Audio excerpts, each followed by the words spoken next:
नमस्कार दोस्तों, D red के एक और वीडियो में आप सभी का स्वागत है। तो भाई आप सबको पता ही है कि पाकिस्तान की सरकार ने मेरे दोनों चैनल बंद कर दिए और इन दोनों चैनलों मतलब पाकिस्तान में बैन कर दिए हैं। और मैं अपने एक वीडियो में आपको बता चुका हूं कि भाई बंद करने का कोई ख़ास फ़ायदा होता नहीं, क्योंकि फ़ायदा इन द सेंस कि पाकिस्तानियों को होगा नहीं, क्योंकि जो कुछ भी मैं बता रहा था उससे कुछ थोड़ा बहुत उनको ज्ञान मिल रहा था, वो भी नहीं मिलेगा। तो खैर मेरे ऊपर कोई फर्क नहीं पड़ता, क्योंकि 1% 1.5% की व्यूअरशिप थी मेरी पाकिस्तान से।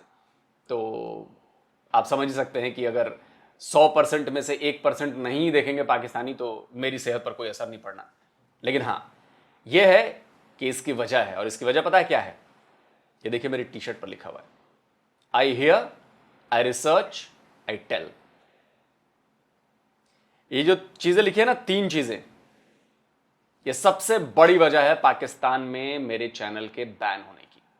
क्योंकि मैं पाकिस्तानियों की बातें सुनता था, उनका प्रोपेगेंडा, फिर मैं रिसर्च करता था और उसके बाद जो है मैं बताता था। तो मैं तो अपने भारत के दर्शकों को बताता था कि आप इस प्रपंच में मत फंसिए, आप उनके नैरेटिव में नहीं फंसना है, आप उनके प्रोपेगेंडा में मत फंसिए। तो दोस्तों, ये नया टी शर्ट लॉन्च किया मैंने। जो भी सच बोलते हैं भारतवासी, जो भी रिसर्च करते हैं, फैक्ट के साथ बात करते हैं, ये उनके लिए है। और मुझे लगता है कि मोस्ट ऑफ द इंडियंस, हम जो हैं वो बिना फैक्चुअल कंफर्मेशन के हम बात नहीं करते हैं। हालांकि अभी भी कुछ है, हमारी मीडिया में भी कुछ लोग हैं जो आए बाएं दाएं बाएं कुछ भी चला देते हैं, या उनके लिए नहीं है। लेकिन हाँ, मैं ये जानता हूं कि भारत के जो मेरे लोग हैं वो बिल्कुल कहीं सुनी बातों पर यकीन जल्दी नहीं करते, वो एक बार फैक्ट चेक जरूर करते हैं। तो ये टी शर्ट हम सबके लिए है कि I hear, I research, I tell. तो अगर आपको भी ये टी शर्ट अच्छी लगी, ये मैसेज अच्छा लगा, तो इसका लिंक मैंने डिस्क्रिप्शन में भी दिया हुआ है, इसका लिंक मैंने पिन कमेंट में भी दिया हुआ है। आप ये टी शर्ट, अभी तो मैंने सफ़ेद पहन रखा है, अलग अलग कलर्स में भी है, तो आप इसको चेकआउट कर सकते हैं। अच्छी लगी तो खरीद सकते हैं, पहन के घूमिए और बताइए कि ये है हमारा मैसेज, ये है इंडियंस का मैसेज। इंडिया की जनता पाकिस्तान की जनता की तरह नहीं है जो वो सुनी सुनाई बातों पर, चूरन पर कहीं भी यकीन कर लेती है। हम सुनते जरूर हैं, लेकिन हम रिसर्च करते हैं और उसके बाद फिर कहते हैं कि अरे क्या बातें हो रही। तो जी, आज जो वीडियो लेकर आया हूं मैं, वो वीडियो है पाकिस्तान से आए एक और कबूलनामे की ऑपरेशन सिंदूर पर। मैंने बोला ना कि पहले लड़ाइयां जो हुई उनके बारे में जो सच्चाई सामने आई वो बहुत देर बाद आई, क्योंकि साधन नहीं था। इंटरनेट ने ये काम आसान कर दिया है। पाकिस्तानी खुद वीडियोस बना रहे हैं, पाकिस्तानी खुद सबूत दे रहे हैं। अब जैसे कल एक वीडियो दिखा ना मैंने कि पाकिस्तान के रिटायर्ड एयर मार्शल ने माना कि उनके हैंगर पर 4 ब्रह्मोस, मतलब उनके एयरबेस पर 4 ब्रह्मोस मिसाइलें मारी गई। एक ब्रह्मोस मिसाइल भुलारी एयरबेस की बात हो रही है, वहां पर उनका अवॉक्स जो अर्ली वार्निंग रडार होता है हवा में, बहुत महंगा इक्विपमेंट है, बहुत जरूरी इक्विपमेंट है। पाकिस्तान के पास टोटल 7 या 8 ही हैं। वो वहां पर हैंगर में था, वो मिसाइल गिरी, हैंगर को तोड़ा और उस जहाज को भी तोड़ा। और ये मैं नहीं कह रहा, ये पाकिस्तान के रिटायर्ड एयर मार्शल खुद कबूल कर रहे हैं। लगाओ भाई वीडियो। मेरी कुछ लोगों से बात भी हुई। उस उस बेस के ऊपर 4 surface to surface BrahMos missile आए। सरफेस टू सरफेस या एयर टू सरफेस, ये मुझे नहीं पता। तो पायलट्स जो हैं वो पहले दौड़े कि वो अपने जहाजों को सिक्योर करें। अच्छा। और जैसे ही पहला आया वो जूम करके ऊपर से दूसरा आया, फिर तीसरा आया, फिर चौथा आया, जो कि अनफॉर्चुनेटली बुलारी में डायरेक्टली आके एक हैंगर पे लगा जहां पे कि एक हमारा एवैक्स खड़ा था, जो डैमेज हुआ, जहां पे शहादतें भी हुई। ये वीडियो पता है बार बार मैं क्यों दिखा रहा हूं? इसका महत्व है कि पाकिस्तान जो नकारता रहता है कि हमारे जहाज नहीं गए, हमारा ये नहीं हुआ, हमारा नहीं हुआ, धीरे धीरे पाकिस्तान के लोग ही, पाकिस्तानी फौज से जुड़े लोग ही सामने लेकर आने की, जी हमारा फलाना नुकसान हुआ है, जी हमारा फलाना नुकसान हुआ है। तो पोल वही खुद खोल रहे हैं। तो पाकिस्तान के रिटायर्ड एयर मार्शल ने यह माना है कि उनका एक अवॉक्स विमान हिट हुआ है। और ये कोई इंडिया से पैसे लेकर नहीं कर रहे हैं, ये पाकिस्तानी चैनल पर ही कह रहे हैं। अब आता हूं मैं, अब जो दूसरा सबूत जो आया है ना, जो दूसरा कबूलनामा आया है, वो कबूलनामा आया है पाकिस्तान के एक बहुत बड़े नाम हैं। तस्वीर दिखाता हूं, तस्वीर देखकर शायद आप समझ जाएंगे। यह है वो तस्वीर। ये चेहरा आपने बहुत बार देखा होगा टीवी मीडिया पर, सोशल मीडिया पर। इनका नाम है मोईद पीरजादा। अक्सर आपने इनको टीवी शोज में इंटरव्यूज लेते हुए, ऐसा करते हुए, वैसा करते हुए, बोलते हुए, आजकल यूट्यूब चैनल भी चला रहे हैं, उस पर भी ज्ञान देते हैं, आपने देखा होगा। तो डॉक्टर मोईद पीरजादा जो हैं, उनकी बायोग्राफी है, वो सीईओ एंड एडिटर हैं ग्लोबल विलेज स्पेस के। ये वही ग्लोबल विलेज स्पेस वेबसाइट है जिस पर उन्होंने 93,000 सरेंडर को लेकर एक मनगढ़ंत कहानी लिखी थी, और उस मनगढ़ंत कहानी पर वो जो एक रिएक्शन चैनल नहीं हुआ करता था PNMMM, उसने बकायदा इंडियंस को चैलेंज किया और ये किया और वो किया। फिर जो मैंने उसके बाद बैंड बजाई कि वो कहीं पानी भरने लायक नहीं रहा, चैलेंज भी शायद उसका बंद हो गया। तो ये इन्हीं की वेबसाइट पर छपी थी। और ये टीवी एंकर हैं, प्रोमिनेंट कॉलमनिस्ट हैं और व्लॉगर हैं, वॉशिंगटन DC अमेरिका में रहते हैं, पॉलिटिकल कमेंटेटर भी हैं, इन्फ्लुएंशियल ब्लॉगर भी हैं, और ये गवर्नमेंट जो है पाकिस्तान की उसको एडवाइस करते हैं की पब्लिक सेक्टर ऑर्गेनाइजेशंस पर, अलग अलग पॉलिसीज के लेवल पर।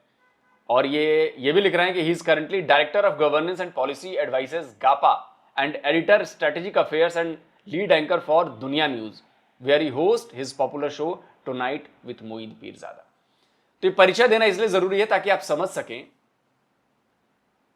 कि ये कोई छोटा मोटा बंदा नहीं है, ये बड़ा बंदा है, प्रोमिनेंट बंदा है, पाकिस्तान की पॉलिटिकल और पाकिस्तान की मीडिया में एक हस्ती है। वो क्या कह रहा है ऑपरेशन सिंदूर पर, भारत के स्ट्राइक पर, क्योंकि पाकिस्तानी है। चलिए सुनाता हूं। न्यूयॉर्क टाइम्स ने 24 घंटे पहले एक स्टोरी निकाली जिसमें न्यूयॉर्क टाइम्स ने बताया कि हिंदुस्तान और पाकिस्तान ने क्लेम तो बहुत किए हैं एक दूसरे को हर्ट करने के, हिट करने के, लेकिन जो सैटेलाइट इमेजेस हैं मैक्सर टेक्नोलॉजीज़ के और प्लैनेट लैब के, वो ये शो करते हैं कि कोई बहुत ज़्यादा नुकसान जो है वो नहीं हुआ। और पाकिस्तान ने जो मिसाइल हमले किए हैं उससे तो हिंदुस्तान को कुछ भी नहीं हुआ। यानी हिंदुस्तान ने जो मिसाइल स्ट्राइक्स की हैं पाकिस्तान के अंदर, दो तीन किस्म के उन्होंने मिसाइल्स यूज़ किए। आपको पता है पहले उन्होंने मेरा ख्याल स्कैल्प यूज़ किए जो फ्रेंच टाइप के थे, जो एयर टू ग्राउंड थे, जिसमें उन्होंने 24 मुकामात को हिट किया आज़ाद कश्मीर में, पाकिस्तान में, बहावलपुर के अंदर, मुरीदके में। और वो सारे जो हैं जिन जिन बिल्डिंग्स पे उनको जाके लगना था, स्कैल्प एक्यूरेटली जाके उन्होंने हिट किया और हम कुछ भी नहीं रोक सके। उसके बाद उन्होंने ब्राह्मोस यूज़ किए जो रशियन और इंडियन ताउन से इश्तराक से बने, और उन्होंने जहाँ जहाँ वो मारना चाहते थे खासा प्रिसाइजली उन्होंने हिट किया। और पाकिस्तान ने किसी किस्म के सैटेलाइट इमेजेस नहीं दिखाए, जबकि हिंदुस्तान की आर्मी एयरफोर्स वगैरह ने अपनी ब्रीफिंग्स में वो सैटेलाइट इमेजेस दिखाए। बहरहाल New York times did not rely upon दो सैटेलाइट इमेजेस। उन्होंने अपने सैटेलाइट इमेजेस लेके अपनी स्टोरी में दिखाए हैं, और वो मैंने देखे हैं बहुत गौर से। और सैटेलाइट इमेज दिखाते हैं कि बुल्हारी जो है, जहाँ F-16 होते हैं, जो कराची से कहते हैं कि 100 किलोमीटर 100 मील दूर है, वहाँ पर उन्होंने जिस हैंगर को निशाना बनाया, उन्होंने पहले का इमेज दिखाया, हमले से पहले का और हमले के बाद का, और वो हैंगर का एक हिस्सा जो है बिल्कुल तबाह हो गया है। इसी तरह से उन्होंने नूर खान एयरबेस के ऊपर जो हमले हुए हैं वहाँ पे भी दिखाया उन्होंने कि बिल्डिंग कैसे डैमेज हुई है। फिर उन्होंने जो रहीम यार खान में हमला है वो भी दिखाया।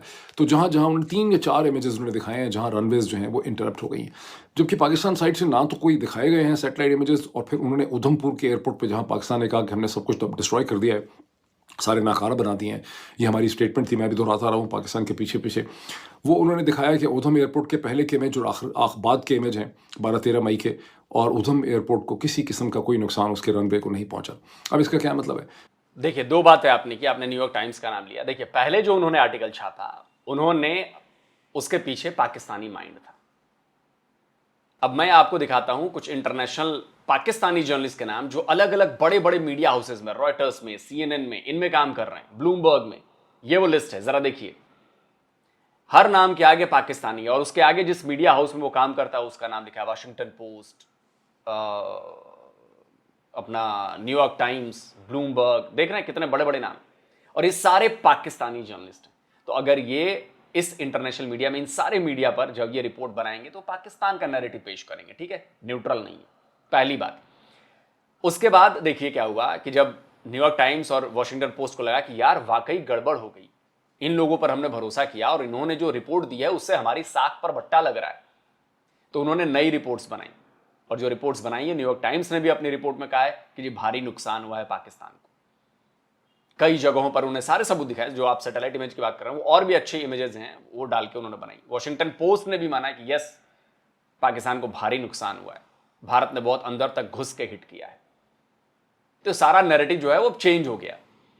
रियूटर्स को भी चेंज करना पड़ा, सबको चेंज करना पड़ा, क्योंकि सच्चाई दिखने लगी और उनको लगा कि यार ये तो हम धोखे में फंस गए। पाकिस्तानी जर्नलिस्ट जो उन्होंने पाल रखे हैं, उन्होंने सही रिपोर्ट नहीं की, और इससे उनकी इज्जत खराब हुई, इंटरनेशनली एक्सपोज हो गई जो मीडिया थी, इंटरनेशनल मीडिया, और अब वो डैमेज कंट्रोल करने में लगे। दूसरी बात आपने की कि यहां हमला हुआ, अब तो आपके पाकिस्तान के प्राइम मिनिस्टर ने मान लिया कि यस भारत ने हमला किया। लगाओ भाई प्राइम मिनिस्टर शहबाज शरीफ की स्टेटमेंट। एक हम जवाब देंगे। 9 और 10 की दरमियानी रात में तकरीबन 2:30 बजे सिपह सलार जनरल सैयद आसिफ मुनीर ने मुझे सिक्योर फोन पे मुझे बताया कि वज़ीर-ए-आज़म साहब, हिंदुस्तान ने अपने बैलिस्टिक मिसाइल अभी लॉन्च किए हैं, एक नूर खान एयरपोर्ट पे गिरा है और कुछ और दूसरे इलाकों में गिरे हैं। मेरे इंतहाई काबिल एहतराम बुजुर्गों, भाई और बहनों, मैं उस खुदाए बुजुर्गों बरतर को गवाह बनाकर कहता हूं कि इस जर्नैल की आवाज़ में इंतहाई एतमाद था,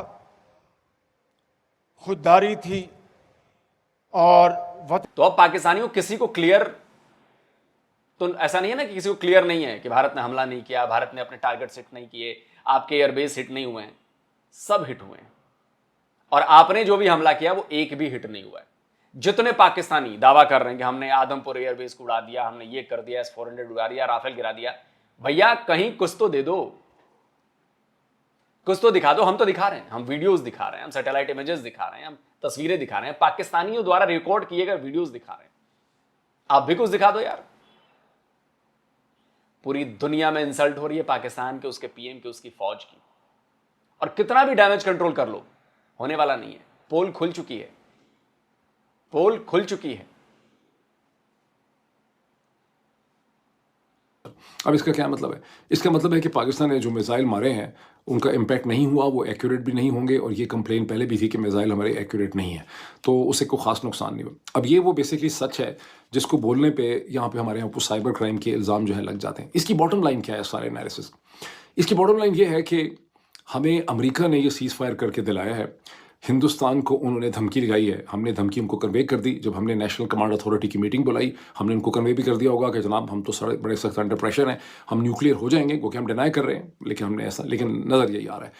और दूसरा उनको ट्रेड की धमकी थी, और यही वजह है कि हिंदुस्तान के अंदर बहुत ज़्यादा तन बदन में गुस्सा पाया जाता है। उनको लगता ये है, और वो नरेंद्र मोदी पे गुस्सा निकल रहा है, और ट्रंप के खिलाफ भी बहुत ज़्यादा गुस्सा निकल रहा है। ट्रंप की बड़ी गाली गलौच हो रही है हिंदुस्तान, बिकॉज उनको लगता ये है कि अगर हमें ना रोका जाता, 2 दिन 3 दिन हम और इसी किस्म की स्ट्राइक्स जारी रखते, तो हम पाकिस्तान का दिमाग जो है सीधा कर देते पाकिस्तान की मिलिट्री का। दिस इज़ व्हाट, अगर आप पढ़ें हिंदुस्तान के अखबार, आई डोंट नो पाकिस्तान के अंदर हिंदुस्तान के अखबार पढ़ने मुमकिन है, उनके ट्वीट तो आप देख सकते होंगे, तो आपको उनके ठीक ठाक आइडिया जो है उनका मिलता है। फॉर ब्रह्मा चलानी उनके एक स्ट्रेटिजिक एनालिस्ट हैं, एक थिंक टैंकर है, जिनका आइडिया यह है कि या तो नरेंद्र मोदी को ये जंग नहीं करनी चाहिए थी और चीज़ों से डील करना चाहिए था, और अगर जंग की थी तो फिर इसको अपनी लॉजिक पे, अपनी टाइमिंग पे इसको ख़त्म करना चाहिए था।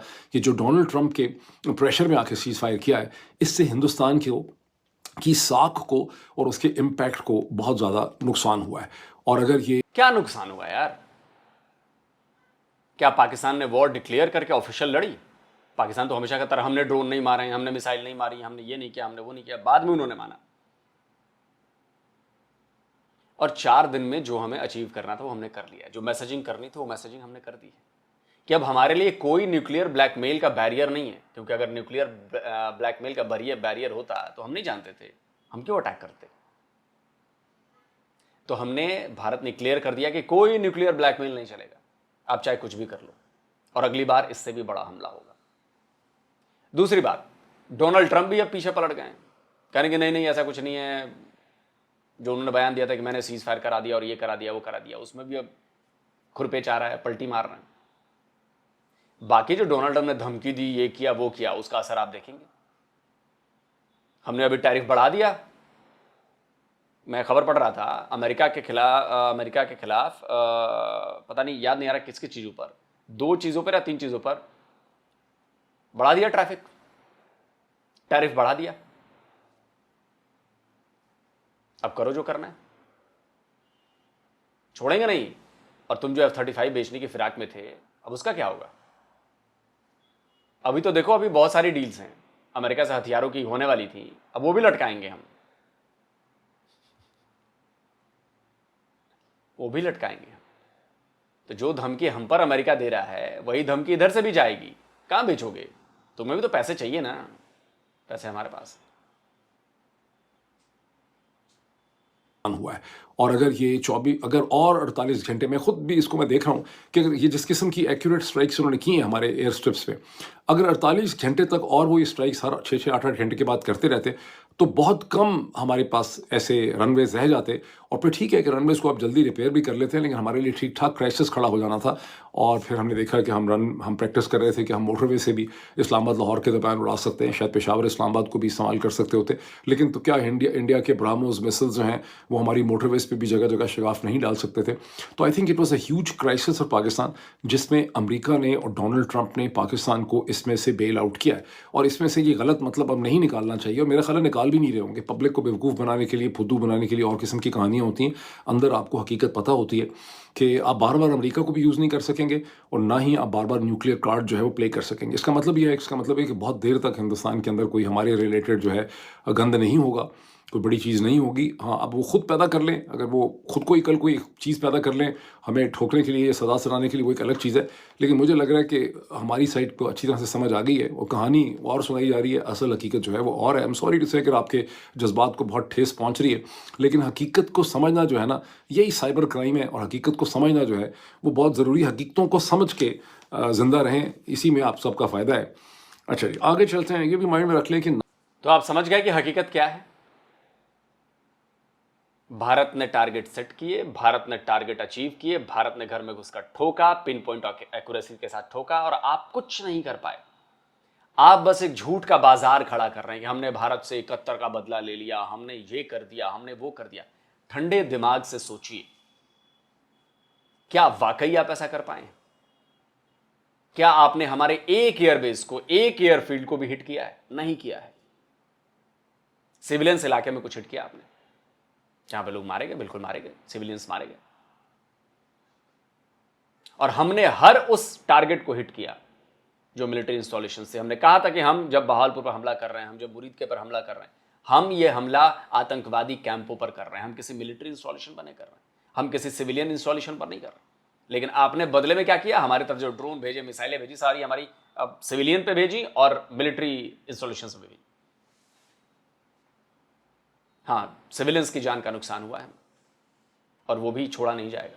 अब बदले में जो हमने मारा है आपको, अब आपके एयर मार्शल भी कह रहे हैं, आपके सारे जर्नलिस्ट कह रहे हैं, अब धीरे धीरे चीजें आ रही हैं सामने, इंटरनेशनल मीडिया भी कहने लगी है। अब इसके बाद भी अगर आप डिनाइल मोड में हैं तो इसका कुछ नहीं हो सकता। एक बेवकूफ ये मान ले कि मैंने ये सफेद, वो माने ही ना कि मैंने ये सफेद टी शर्ट पहन रखी है, उसका क्या कर सकता हूं मैं लाख सबूत दे दूं, साइंटिफिक सबूत दे दूं, सब कुछ दे दूं, और कहेगा नहीं मैं मानता ही नहीं, ये तो लाल है, मैं क्या कर लूंगा उसका? मैं कुछ नहीं कर सकता।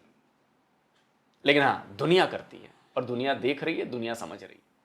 तो मोहित पीरजादा ने बता दिया है कि हकीकत क्या है, और ऐसे अभी धीरे धीरे और भी सबूत आएंगे। मैंने क्या कहा? मैं डे 1 से कह रहा हूं कि बहुत जल्दी आप लोगों को हकीकत पता चलने लगेगी, बहुत जल्दी हकीकत आपके अंदर से उठ के आने लगेगी। जैसे एयर मार्शल का मैंने वीडियो दिखाया, इतने सारे जर्नलिस्ट के मैंने आपके वीडियो दिखा चुका हूं, और भी बड़े बड़े लोगों के वीडियो भी आएंगे। सब कहेंगे कि सच्चाई क्या है, किस तरह से भारत ने घुसकर मारा है।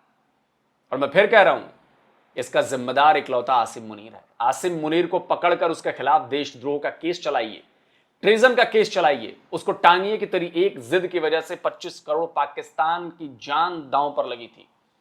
पूरा पाकिस्तान इस समय इंटरनेशनल कम्युनिटी में बदनाम हो रहा है, बेइज्जत का शिकार हो रहा है, इंसल्ट हो रही है, लोग हंस रहे हैं। तूने हमारे देश का ऐसा मजाक उड़वाया है, और सिर्फ आसिम मुनीर की जिद की वजह से।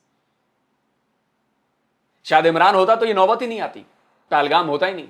इमरान खान अगर होता तो पहलगाम होता नहीं और ये नौबत आती नहीं। लेकिन इमरान खान के साथ क्या कर रहा है आसिम मुनीर, और आप लोग क्या कर रहे हैं? आप लोग बैठे हुए हैं, चुपचाप बैठे हुए, कुछ नहीं कर सकते आप लोग। गैरत मर गई है क्या तुम लोगों की? सच को स्वीकारो और जाओ बाहर निकालो इमरान खान को। नहीं निकाल पाओगे, जानता हूं ना मैं।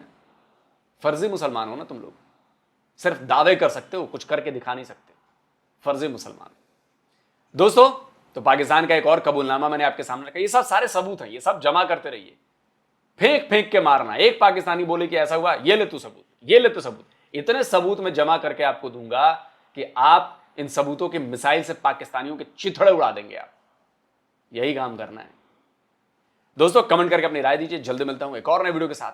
नमस्कार, जय हिंद। तो अगर आप चाहते हैं मुझसे बात करना, मुझसे कोई सवाल पूछना, तो फैन कॉल पर आप मुझसे कनेक्ट हो सकते हैं। फैन कॉल में ये सुविधा है कि आप अपने हिसाब से वहां पर जाकर टाइम स्लॉट बुक कर सकते हैं कि आपको फलाने दिन मुझसे बात करनी है, फलाने टाइम पे मुझसे बात करनी है। लेकिन ये भी बता दूं कि ये पेड सर्विस है,